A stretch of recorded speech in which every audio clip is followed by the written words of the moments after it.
नमस्कार सर्वांना, Rupali delicious kitchen मध्ये आपलं स्वागत आहे। आज आपण झटपट अशी रेसिपी बघणार आहोत। भाजीला घरात काही नसेल तर आपण ही रेसिपी पटकन करू शकतो। खायला पण एकदम छान आहे। आपण झणझणीत अशी मस्त पाटवडी रस्सा करणार आहोत, एकदम सोप्या पद्धतीत आणि पटकन होणारी रेसिपी आहे। तर मग चला साहित्य बघूया आणि रेसिपीला सुरुवात करूया। इथं मी 1 वाटी चना डाळीचं पीठ घेतलंय, हळद, चवीपुरतं मीठ, वाटण्यासाठी आपल्याला ओवा, जिरं, हिरवी मिरची, लसूण आणि फोडणीसाठी कढीपत्त्याची पानं लागणार आहे। आणि आपल्याला फोडणीसाठी आपल्या इथं हिंग वापरणार आहे। आपण हा एव्हरेस्टचा हिंग वापरतोय। आणि आपल्याला खोबऱ्यावरनं भुरभुरायला लागणार आहे थोडंसं। आपण जेव्हा वडी थापू ना त्यासाठी यातलं मी एकदम थोडंसं 1 चमचा भरच खोबरं घेणार आहे। तर मग आता वाटून घेऊया। आधी मिक्सरच्या भांड्यात हिरव्या मिरच्या, लसूण, पाव चमचा जिरं, आता हे वाटून घेते मी बारीक, एकदम बारीक वाटून घ्यायचंय आपल्याला। तर असं बारीक वाटून घेतलंय मिरचीचं आणि लसूण, जिरं। कढई गरम करायला ठेवली आहे, त्यामध्ये 3 ते 4 चमचे तेल टाकून घेतलंय। वडीला थोडं जास्त तेल टाकायचं म्हणजे अशी छान होते, अशी मऊ लुसलुशीत होते। तेल थोडंसं गरम झालं की पाव चमचालाही कमी जिरं टाकायचंय, कारण आपण वाटणामध्ये पण जिरं टाकलंय। चिमूटभर हिंग, हळद टाकून घेणार आहे आपण पाव चमचा, आणि पाव चमचा घेतलेला ओवा टाकून घ्यायचा आहे। वाटून घेतलंय, हे वाटण टाकून घ्यायचंय। हे छान परतून घ्यायचंय आपल्याला सर्व वाटण छान परतलं की कढीपत्त्याची पानं टाकून घ्यायची आहे। चवीपुरतं मीठ घेतलंय, हे टाकून घेणार आहे आत्ताच, म्हणजे नंतर गडबड होणार नाही।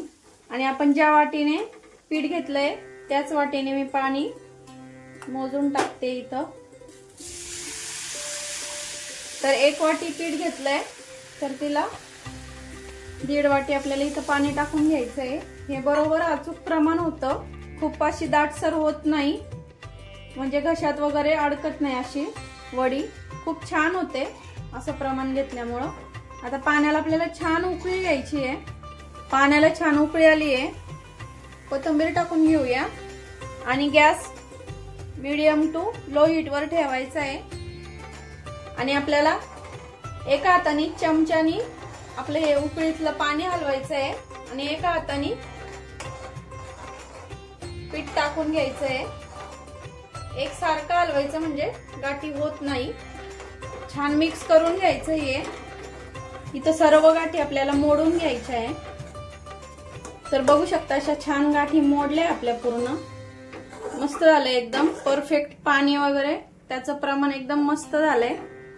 यावरती आता आपल्याला एक झाकण ठेवायचं आहे, थोडीशी कोथिंबीर टाकायची, गॅस कमी करायचा आहे पूर्ण।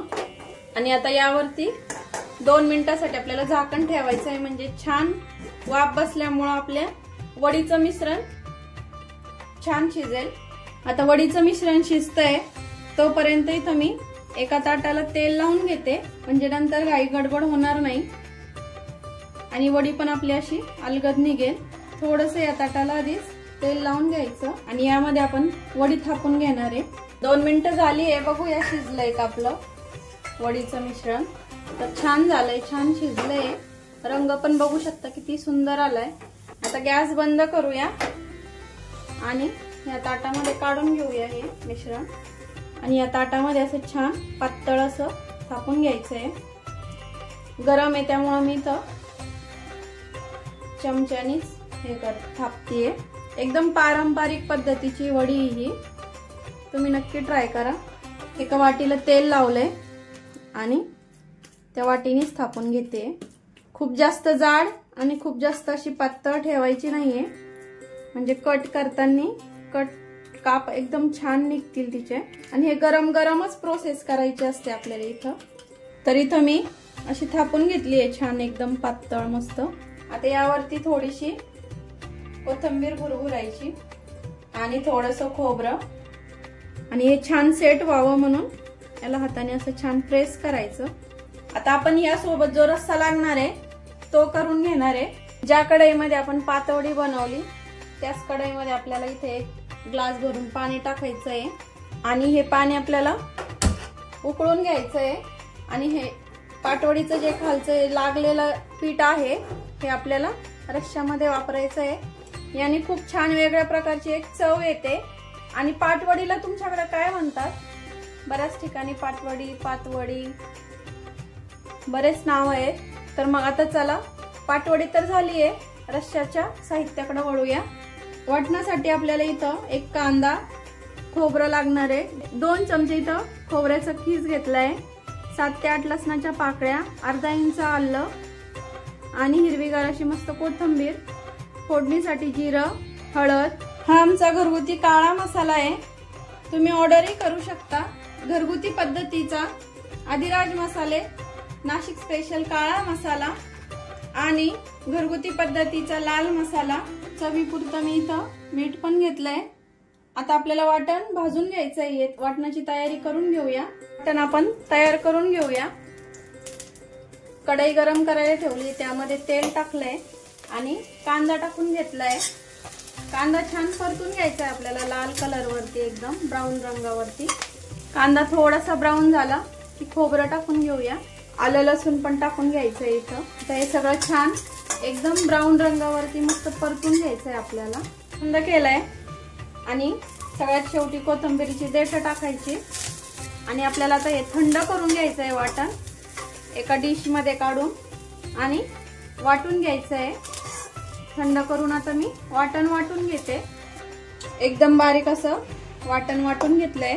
कढईमध्ये 2 पळी तेल टाकून घेतलंय, तेल थोडंसं गरम झालं की पाव चमचा जिरं टाकायचं आहे, पाव चमचालाही कमी हळद टाकायची आणि आमचा हा जो घरगुती मसाला आहे हा एकच मसाला वापरून आपण इथं हा रस्सा बनवणार आहे। 10 सेकंदासाठी तेलामध्ये हा मसाला परतून घ्यायचा आणि वाटण टाकून घ्यायचं आपल्याला इथं। आता वाटण पण छान परतून घ्यायचं अगदी तेल सुटेपर्यंत। मसाला आपला छान परतलाय, आता असं मस्त कडेने सगळीकडनं तेल सुटलंय। आपण जे पाटवडीचं जे पिठाचं जे पाणी आहे ते इथं टाकून घेणार आहे आणि गरमच टाकायचंय पाणी। इथं थोडंसं मिक्सरमध्ये पाणी टाकून आपलं धुवून घेतलंय मिक्सर। आता तुम्हाला किती घट्ट आणि किती पातळ हवंय त्याप्रमाणे तुम्ही इथं रस्सा करू शकता। सगळ्यात शेवटी चवीपुरतं मीठ आणि कोथिंबीर। आता रस्सा बघूया किती घट्ट आणि किती पातळ झालाय। तर ह्या पद्धतीत ठेवलाय मी, तुम्हाला अजून पातळ हवा असेल तर तुम्ही करू शकता। रश्श्याला आता छान उकळी आली आहे, आपण हा रस्सा आता 10 मिनिटं छान उकळून घेणार आहे मंद गॅसवरती। तोपर्यंत आपण वडी कट करून घेऊया। तुम्ही बघू शकता किती छान अशी सेट झाली आहे, हे बघा अख्खी निघते पूर्ण, एकदम पाण्याचं प्रमाण वगैरे पीठ सगळं व्यवस्थित झालेलं आहे आणि चवीला पण तेवढी छान झालेली असणार आहे। आता तुम्हाला कुठल्या शेप मध्ये हवी आहे त्या शेप मध्ये तुम्ही वडी कट करून घ्या। तर मी शंकरपाळ्याच्या शेप मध्ये अशी म्हणजे अशा ह्या शेप मध्ये मी आता इथं कट करून घेणार आहे। सगळ्या वड्या छान दिसतात। तर 10 मिनिटं झाले, बघू शकता किती छान तर्री आली आहे। दुसरा कुठलाही मसाला वापरला नाहीये इथं भाजीला, म्हणजे या रश्श्याला। आता सर्व करून घेऊया। आपली आता थापे वडी आणि त्यासोबत खाण्यासाठी रस्सा तयार झालेला आहे। चविष्ट अशी पाटवडी एकदम परफेक्ट प्रमाणासहित आणि त्यासोबत खाण्यासाठी पाटवडीचा हा छान रस्सा एकदम चमचमीत। तर मस्त त्यासोबत अशी पाटवडी आपण घेऊया। आता आपला पाटवडी आणि त्यासोबत खाण्यासाठी झणझणीत असा रस्सा तयार आहे। रेसिपी कशी वाटली कमेंट मध्ये नक्की सांगा। रेसिपी आवडली असेल तर लाईक, शेअर, सबस्क्राईब करायला विसरू नका। रेसिपी नक्की ट्राय करा, कारण घरचं जेवण हे खरंच स्वादिष्ट असतं। आणि पाटवडीला तुमच्या भागामध्ये काय म्हणतात कमेंट करून नक्की सांगा। अशाच नवीन छान छान रेसिपींसोबत पुन्हा भेटूया, तोपर्यंत बाय बाय।